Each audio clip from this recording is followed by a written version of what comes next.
ouch, ouch, kitty cat, ouch, ouch, ouch, kitty cat, ouch, ouch, ouch, ouch, kitty cat. She wants to use me as a pincushion. I can't. Can you make your Rathgar screen full screen? I can do this.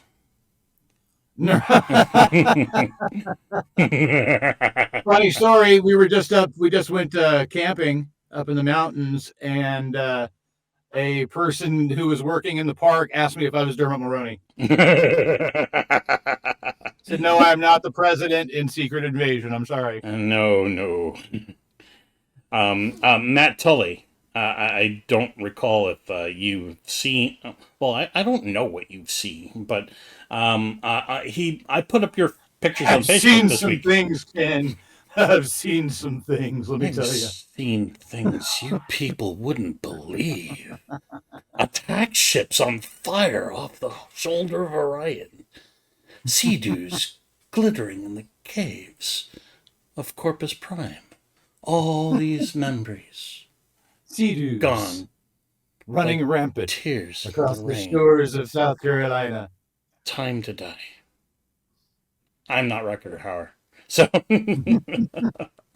hopefully that is kind of funny somewhere. Oh, that was a little Blade Runner there, wasn't it? Oh yeah, that was Blade Runner. Let's head back to my notes here. Go to your notes, Ken. I had some notes. I swear I prepared for this. I swear, Adam, you were important enough that I prepared for this. Wow, I feel flattered. Well, whatever floats your boat. I'm not your boss. I can't tell you what to do.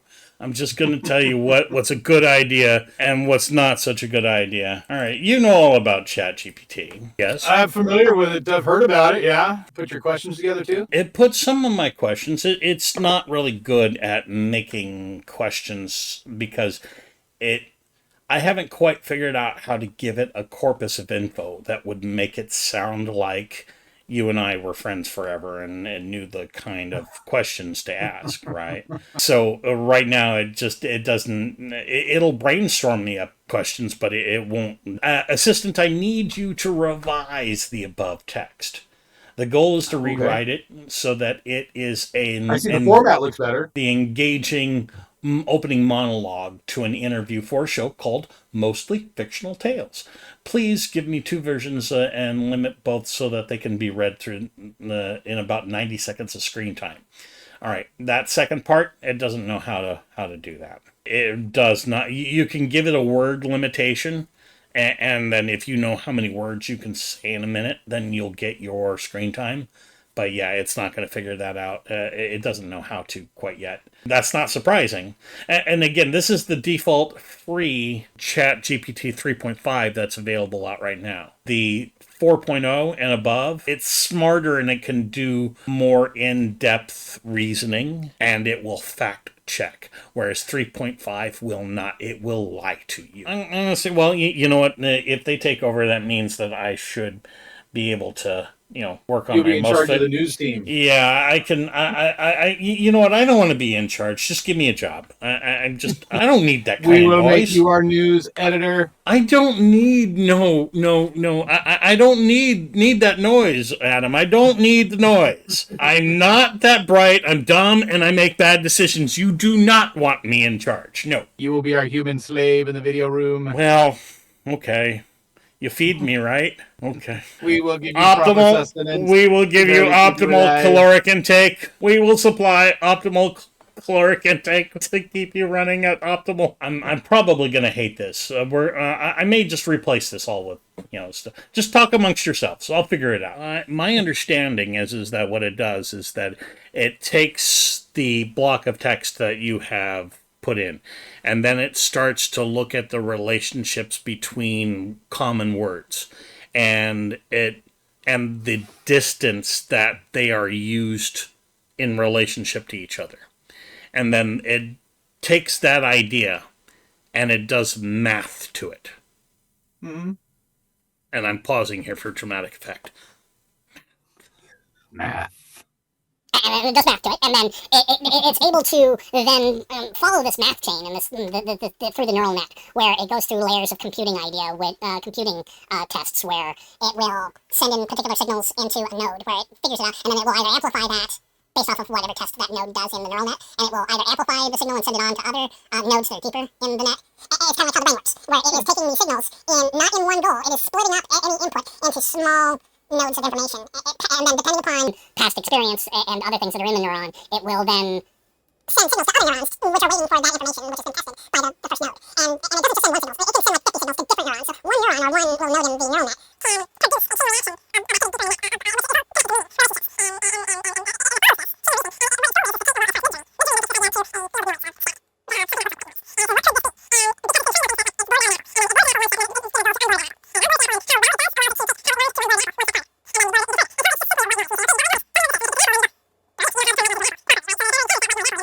kind of reverse engineering it. Yeah, and so essentially what it then does is that it takes the words that you feed into it from the large language model and the mathematical relationships that are between the words, and it connects them to a pre-learned noise field of static. And then it takes this static and it adds it together with other static. And it's where they constructively interfere or cooperate with each other will reinforce the idea. So that if it's an apple, but it's a different apple, well, then they will reinforce to a very... Yes, exactly. Your hands show that you have understanding. I am going to go ahead and give you our intro now. We are already at, and we started this at 9:30. We're at 10, and we're finally going to be actually we're recording right now. Okay, We're recording. I feel like I'm recording. We'll panic if it's not recording. Rather eager to sit at the podium here with you, and this is not a podium. Get it done. Podiums are what you stand on. You don't sit at a podium.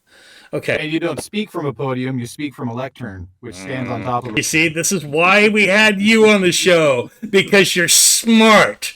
You're smart. That's right. I'm so bright, my mommy calls me son. The content is golden. The content is golden. Gather round, ladies and gentlemen, as we unveil another exciting episode of Mostly Fictional Tales. Today, we transport ourselves back in time to an era of artistic rebellion and boundless creativity.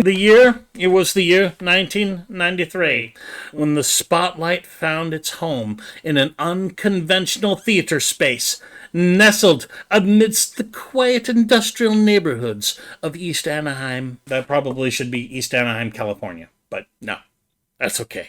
People don't need to know. There's probably only one Anaheim, Wisconsin? There might be an Wisconsin.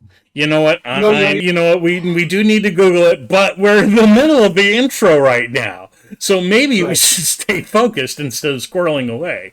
Okay, so imagine a place where dreams were nurtured, friendships flourished, and theater redefined its boundaries. A motley crew of actors, writers, and tech wizards came together, pooling their talents and meager resources to transform an industrial space into a theatrical wonderland. Every weeknight and weekend, the stage ignited with the passion and imagination, welcoming an audience of 50 lucky souls.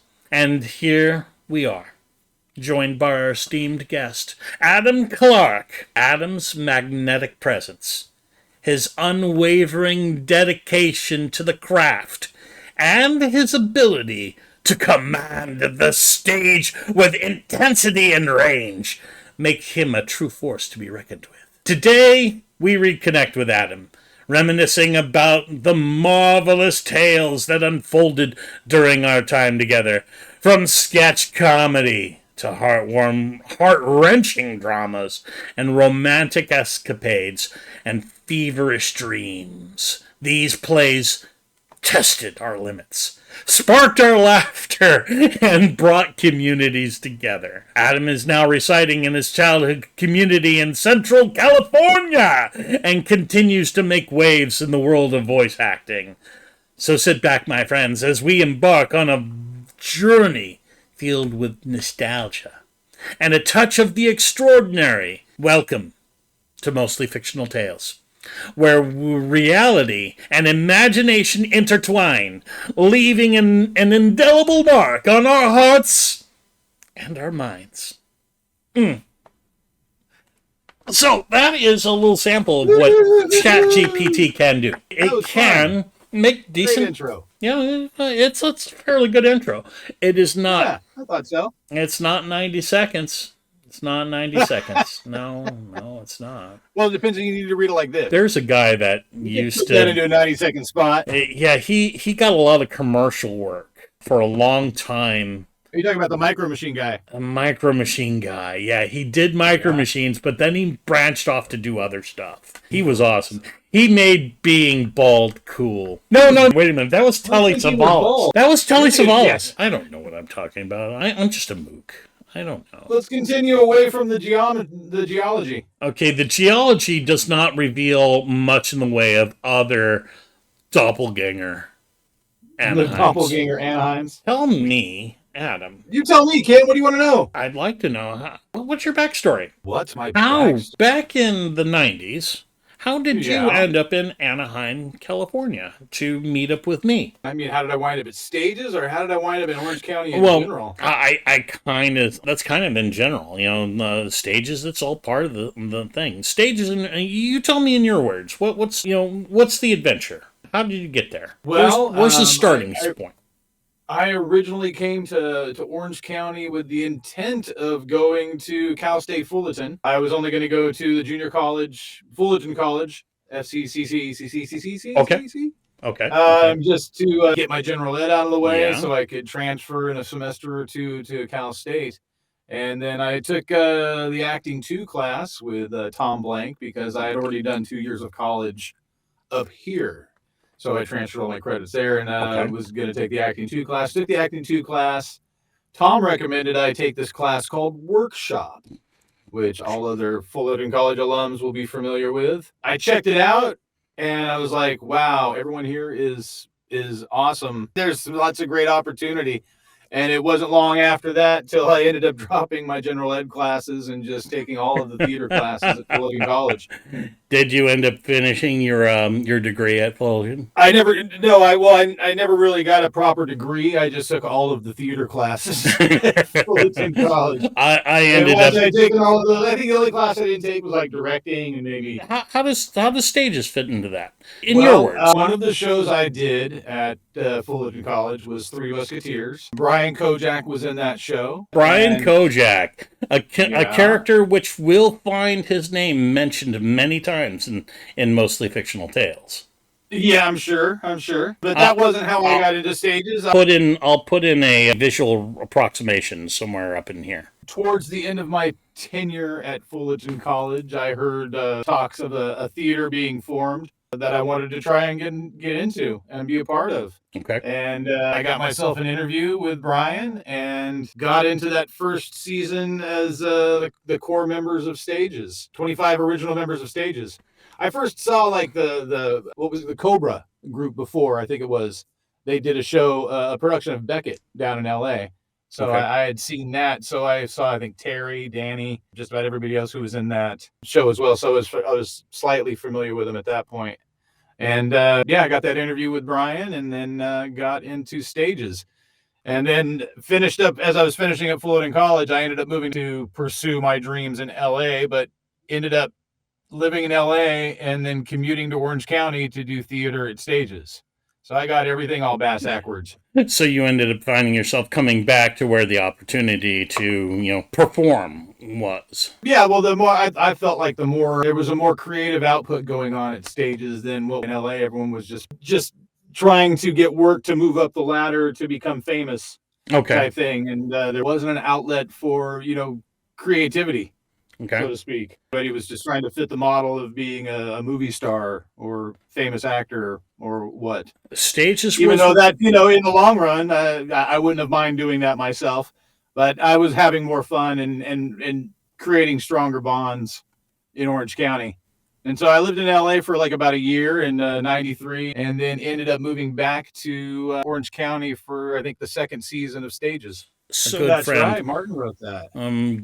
Good friend, Uncle Martin Williams, who I have not heard from in 20 years. I haven't heard from him in a while. No, it'd be really fun to get on the show. You know what, that's got kind of the idea in the back of my head here is to take an opportunity that everybody in the group has lives. I mean, you're physically further away. We've all gone one direction or another in pursuit of family and money and all the other things. So, And Martin is still in Orange County, isn't he? can't tell you. I don't know. You can't tell me, or you have to kill me. Tell me. Well, you know what? He's in hiding. We can have this of making sure you do not suck. Well, I got kind of an interesting story related to Blue Condor. Oh, okay. So yeah. So you saw The Devils. Did you see Blue Condor? I did. Well? Yes. Okay. So when I was living in LA at the time, commuting up for rehearsals and stuff like that, and I had signed up to do extra work in LA, as most struggling actors do. They sign up with Central Casting, and at the time you sign up, you go in and they take a little Polaroid picture of you, and you say what your availability is, and then you call their hotline and see if they're in, listen to the messages for any castings that fit your description, and then you call in and say, hey, I'm available to do this. So about that time of Blue Condor is when they were filming this little movie you might have heard of called Forrest Gump. Yes. Forrest Gump. So I had an opportunity to do some extra work in what would have been the Vietnam scenes. They were filming in Catalina. Oh. That I had to pass on, unfortunately. Oh. Because of, I can't remember what it was. I think it was the weekend before opening of Blue Condor. And so we were doing tech stuff and whatnot for that. So I couldn't do it. And then I get a phone call shortly after that for an offer to work on the film. Okay. They asked me to be Tom Hanks's body double, his blue screen body double. Oh no, you didn't. But you have to turn come that in down. and work this weekend, which would have been the opening weekend of Blue Condor. Oh no. So I was torn with basically throwing away Stages and all the foundation that I had started so far as building relationships. Yeah. I got to my first lead in the show, at Stages. Yeah. Or going and having an opportunity to work with Tom Hanks and Barry Levingston. Ooh. And I passed and went with the show at Blue Condor. Oh no. Wow. So that's, if you look back and look at divergent parts in your life, Mm-hmm. it would have, if I would have chosen Forrest Gump, that would have been a nexus. It would have alienated everybody at Stages because they would have hated me. For preparing, being the lead in a show and then bailing right when that's a tough position to be in. Bailing on work you've already prepared for. Other people have already put in work and effort. That they're not going to have enough time to replace you, or if they do, then it's an understudy who's carrying around a script on stage, and that's a really tough thing to have passed over. Yeah. And then the opportunities that I could have created for myself working on Forrest Gump would have been, it could have been nothing. It could have been nothing. You go and you do your day job and you're done. Bye-bye. Never see you again. Yeah. Or it could have been, hi, Mr. Hanks. Oh, I've got this project I'm working on called From the Earth to the Moon. I think you'll be good for this role. It could have turned into that. Yeah. So I, of course, chose Blue Condor. You'd already had a bunch of work in it, and it was a good role. It was a good role, and I'm just the type of character where I can't. Some people might have been able to do that and walk away and say later, and never speak to anybody at stages again. Mm-hmm. But that's just not the type of It- loyalty. And people have expectations of you, and they're yeah. counting on me to do certain things. In order for you to need to be able to break that, it's got to be something more than just, hey, I would have been an extra and I might have been able to do. Now, there has to be actual cash on the table. There has to be, 10 grand, at stake, something more in order for you I don't to know say. if even cash would have done it. There's a number. Let's face it. There is a number. There is a number that if you said that at Blue Condor you showed up and you said, Martin, I got to see this, but they gave me some severance for you. Here's $10,000. Let's get somebody. I think he would have taken that and said, Adam, you're a stand-up guy. Let's make this happen. If I gave Martin money to buy my way out of the show, there is a number. I'm just saying. Martin, how much would number. How much would it be worth for me to walk away from the show? No, well, the number. We're not saying what that number is. However, it exists. It's a non-zero number, and it's not a small number. So you're not in any danger of having to say, "I'm going to bail on my friends and leave them all high and dry." No, you're not in that danger. That's not happening here. This is a reason now to get Martin on the show to find out if there is a number. We've got to find out what that number was, because I guarantee you, if there was a number, there is a number involved. Martin with money, is there a number where I could have walked away from the show? You are a pretty man, so I'm going to say the number is pretty high. For me, the number would be pretty high for me to be okay to lose a dreamboat like you.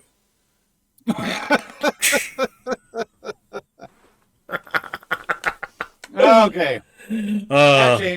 Great Koogly Moogly, by my goatee, and at the speed of taco, you shall be avenged. You hear that, Tom Hanks?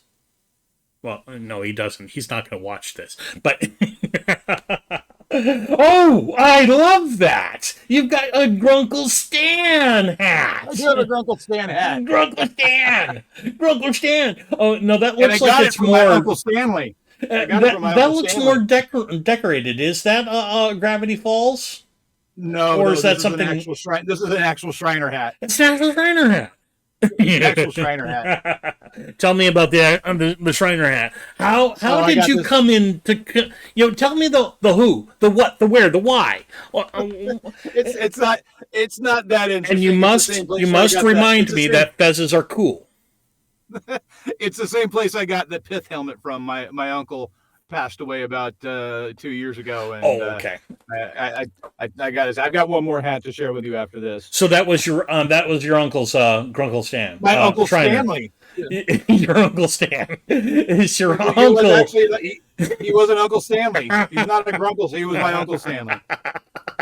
I goddamn love it. But my kids do want me to dress up like Grunkle Stan one year for Christmas. You know what? You got the accessories. You got the accessories. I need the. What you don't. I need to build the 8-ball cane. You also need to build some shoulder pads, because he is definitely. I got to build a suit and the face and stuff to go with it. Yeah. Then you got to have a big fake nose. Because that's very iconic. Attached to the eyeglasses. It's got attached to the eyeglasses. That is beautiful. It's brilliant. It's what it is. It's brilliant. It's simply is what it is. What I'm missing is a little bitty car. That's what I really want. I want the little car to drive around in.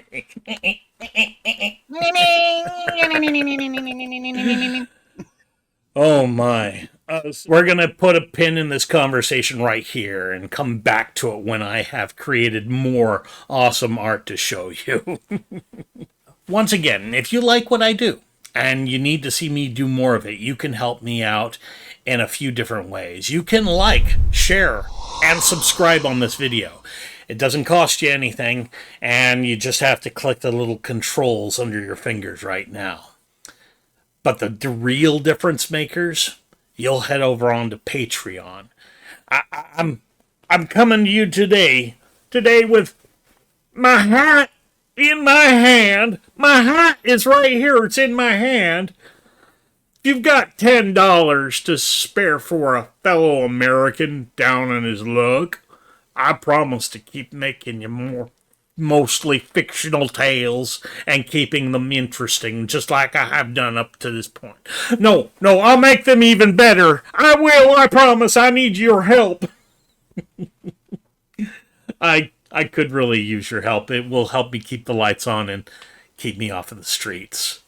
Thank you so much for your time. Rathgar here once again reminding you all, you be good, but if you cannot be good, don't be caught.